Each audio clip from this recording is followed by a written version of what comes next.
अक्सर हम विज्ञान को एक सक्षम साइंटिफिक रास्ता मानते हैं जिसके द्वारा हर मुश्किल से मुश्किल काम को हल किया जा सकता है और बहुत से आविष्कारों को विज्ञान के माध्यम से पूर्ण रूप से सक्रिय किया गया है। लेकिन ब्रह्मांड में और पूरे विश्व में कुछ ऐसे रहस्य भरे पड़े हैं जिनका जवाब ना तो विज्ञान के पास है और ना ही किसी शख्स के पास, जो कि ढलते समय के साथ ये रहस्य अनसुलझी पहेली बनकर दफन हो गई है। पूरे विश्व में ऐसी बहुत सी विचित्र घटनाएं और अनसुलझे रहस्यमय कहानियां शामिल हैं जिनके ऊपर से आज तक कोई पर्दा नहीं उठा पाया है। तो आज हम आपको विश्व भर के ऐसे ही अनसुलझे रहस्यों की कहानी के बारे में बताने जा रहे हैं, जिसको देखने के बाद आप कुछ पल के लिए सोचने के लिए मजबूर हो जाएंगे। तो चलिए दोस्तों, आज का वीडियो शुरू करते हैं और जानते हैं इन रहस्यों के बारे में।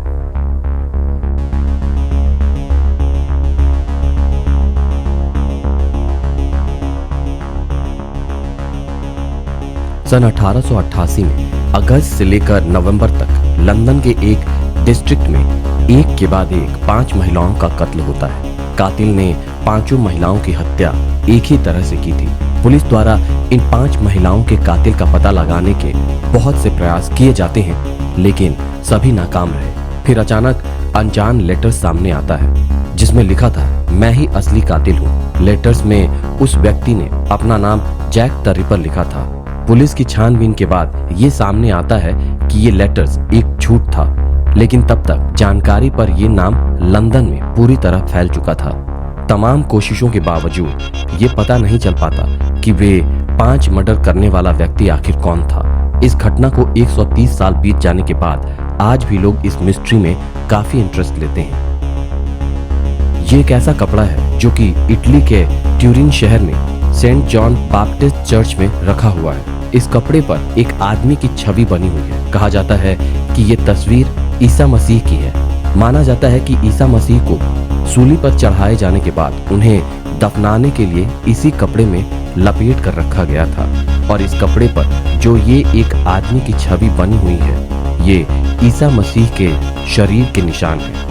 रिसर्चर्स इस कपड़े की काफी छानबीन कर चुके हैं। जबकि इसकी कार्बन डेटिंग की गई तो सामने आया कि ये कपड़ा 11वीं-12वीं सदी का हो सकता है, लेकिन जीसस तो 2000 साल पहले हुए हैं। एक इटालियन फिजिसिस्ट का ये कहना है कि साइंटिफिक तरीके के जरिए ये साबित नहीं किया जा सकता कि ये कपड़ा जीसस का है या नहीं। रिसर्च कपड़े को पूरी तरह से झूठा साबित करने में नाकाम रहे हैं, और ये एक रहस्य बना हुआ है कि ये कपड़ा कहां से आया था और इस पर दिखने वाला इंसान कौन था।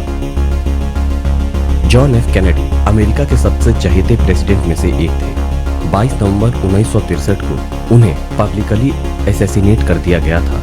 ली हार्वे ओसवाल्ड को जॉन एफ कैनेडी का कातिल माना जाता है।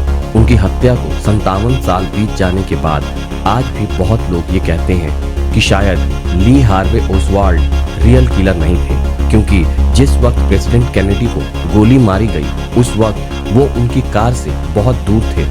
लोग मानते हैं कि प्रेसिडेंट का हत्यारा कोई और व्यक्ति था और वो गोली चलाने के बाद वहां से फरार हो गया। लेकिन दूसरा तथ्य ये भी है कि जब प्रेसिडेंट कैनेडी को गोली मारी गई उस वक्त उनकी कार के पास बहुत लोग मौजूद थे और मीडिया भी थी जिसने पूरी घटना को रिकॉर्ड किया था।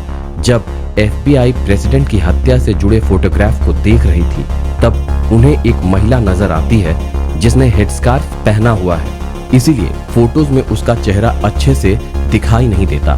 FBI देखती है कि उस औरत के हाथ में शायद एक कैमरा है और वो उस घटना की तस्वीरें ले रही है। बाद में उस महिला को ढूंढने की बहुत कोशिश की जाती है, लेकिन उसका कुछ पता नहीं चलता।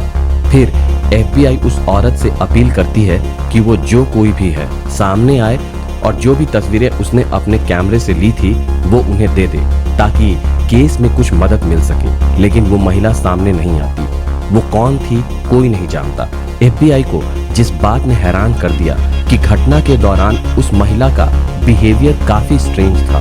लोगों को अपनी जान बचाने की पड़ी है, वो इधर उधर भाग रहे हैं और ये महिला बिना किसी डर के फोटोज लेने में व्यस्त है। अब ये तो आज तक पता नहीं चला कि वो औरत कौन थी, लेकिन इसको लेकर बहुत सारी बातें सामने आई थी कि वो असली कातिल हो सकती है और इसके हाथ में कैमरा नहीं बल्कि गन हो सकता है।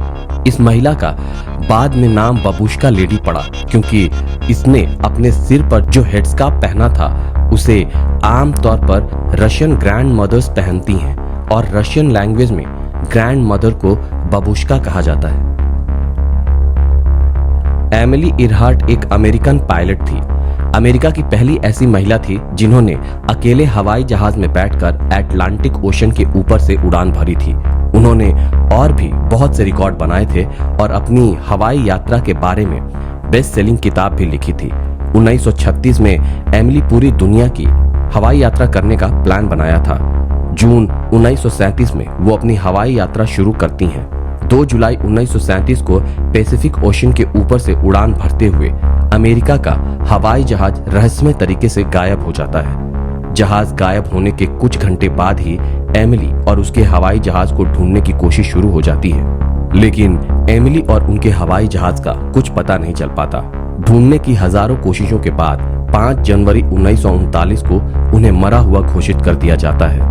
इतना वक्त बीत जाने के बाद आज भी एमिली और उनके हवाई जहाज का अचानक गायब हो जाना एक रहस्य है जो आज तक बना हुआ है, लेकिन कोई नहीं जानता कि एमिली और उसके हवाई जहाज के साथ क्या हुआ था। भारत की प्राचीन सिंधु घाटी सभ्यता एक बेहद विकसित सिविलाइजेशन थी। 1920 में इस सिविलाइजेशन के 2 बड़े शहरों हड़प्पा और मोहनजोदड़ो की खोज हुई थी। माना जाता है कि इस सभ्यता की शुरुआत करीब 5000 साल पहले हुई थी। इस सभ्यता के लोग समय के हिसाब से काफी आधुनिक थे। हड़प्पा और मोहनजोदड़ो से जो अवशेष मिले हैं उन्हें देखकर ये पता चलता है कि इन शहरों के लोग एक बेहतरीन जिंदगी जीना सीख चुके थे। ये लोग पक्की ईंटों के मकानों में रहते थे। इन शहरों में बड़े भवन, ऊंची इमारतें बनी हुई थी। घरों के गंदे पानी को निकालने के लिए पक्की नालियां बना रखी थी और लोगों के नहाने के लिए बड़े हमाम बने हुए थे। अब एक सवाल जिसने इतिहासकारों को सालों से परेशान किया हुआ है वो ये कि कैसे इस बेहद विकसित और विशालकाय सभ्यता का अंत हो गया। सिंधु घाटी की सभ्यता की खोज हुए बहुत साल बीत चुके हैं, लेकिन इसके विनाश का कारण आज भी एक मिस्ट्री बना हुआ है। बहुत सारी दलीलें दी जाती हैं। कुछ लोग कहते हैं कि जलवायु परिवर्तन या भार ने सभ्यता को खत्म कर दिया, तो कुछ लोग कहते हैं कि कोई महामारी फैली थी और कुछ मानते हैं कि यहाँ आर्यों ने हमला किया था। रोंगो रोंगो स्क्रिप्ट नाम की एक प्राचीन भाषा है जिसे आर्कियोलॉजिस्ट सालों से डिकोड करने की कोशिश कर रहे हैं, लेकिन अभी तक नाकामी ही हाथ लगी है। अगर हम किसी प्राचीन भाषा को समझ पाते हैं तो इससे हमें अपनी प्राचीन दुनिया के बारे में काफी बातें पता चल सकती हैं और इतिहास के कई रहस्यों से पर्दा उठ सकता है। रोंगो रोंगो स्क्रिप्ट को ईस्टर इंग्लैंड में 9 सेंचुरीज के आखिरी में डिस्कवर किया गया था। इस भाषा में 120 सिंबल्स हैं। इन सिंबल्स का मतलब क्या है कोई नहीं जानता। इस बारे में कोई जानकारी नहीं मिलती कि स्क्रिप्ट कैसे और कब वजूद में आई होगी। ऐसा माना जाता है कि 1860 तक ईस्ट इंग्लैंड के लोग इसी भाषा का इस्तेमाल किया करते थे, लेकिन इसके बाद इस भाषा का पतन हो गया। ये रोंगो रोंगो स्क्रिप्ट हमारी सिंधु घाटी सभ्यता की लिपि से काफी हद तक मिलती जुलती है। ईस्ट इंग्लैंड सिंधु घाटी से 20,000 किलोमीटर दूर है। हैरानी की बात यह है कि 2 लोग अलग अलग जगह पर भाषाएं एक दूसरे से इतनी मिलती जुलती है। दोनों ही भाषाओं को अभी तक हम समझ नहीं पाए हैं। स्टोनहेंज इंग्लैंड में मौजूद पत्थरों की बड़ी बड़ी चट्टानें हैं। इनको जमीन खोदकर गोलाकार स्थिति में खड़ा किया गया था। अनुमान लगाया जाता है कि स्टोनहेंज तकरीबन 5000 साल पहले बनाया गया था। इस हिसाब से ये इजिप्ट के पिरामिड से भी पुराना है। प्राचीन मनुष्य ने इसे किस पर्पस के लिए बनाया था ये अभी तक हम जान नहीं पाए हैं। कुछ हिस्टोरियंस मानते हैं कि शायद स्टोनहेंज को किसी एस्ट्रोनॉमिकल पर्पस के लिए बनाया गया होगा।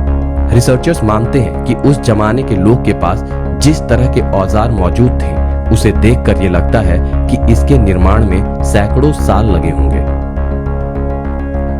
इंग्लैंड में एक स्मारक है जिसे शेफर्ड मॉन्यूमेंट कहा जाता है। इसे 1763 के आसपास बनाया गया था। इस स्मारक पर निकोलस पोशन की पेंटिंग का आर्केडियम शेफर्ड बनी हुई है और इसके बिल्कुल ठीक नीचे 10 अक्षर का एक कोड लिखा हुआ है। इस समारोह और इस कोड को बने हुए 250 साल से ज्यादा बीत चुके हैं, लेकिन आज तक कोई भी इस कोड की जानकारी नहीं प्राप्त कर सका है। मशहूर बायोलॉजिस्ट चार्ल्स डार्विन ने भी इस कोड का मतलब समझने की कोशिश की थी। अगर आपने द विंची कोड मूवी देखी है तो आपको होली ग्रेल के बारे में पता होगा। बहुत से खोजकर्ता ये मानते हैं कि अगर इस कोड को समझ लिया गया तो ये होली ग्रेल की लोकेशन तक ले जा सकता है। बहरहाल कुछ भी हो, 2 सदियां बीत जाने के बाद आज भी ये दुनिया का सबसे मशहूर मिस्ट्री है जिसे डिकोड नहीं किया जा सका। तो दोस्तों, आपको आज का अंक कैसा लगा हमें कमेंट सेक्शन में कमेंट करके जरूर बताएं। और अगर अभी तक आपने हमारे चैनल को सब्सक्राइब नहीं किया है तो हमारे चैनल को सब्सक्राइब करें और आने वाले वीडियो के नोटिफिकेशन के लिए हमारे बेल आइकन को प्रेस करें।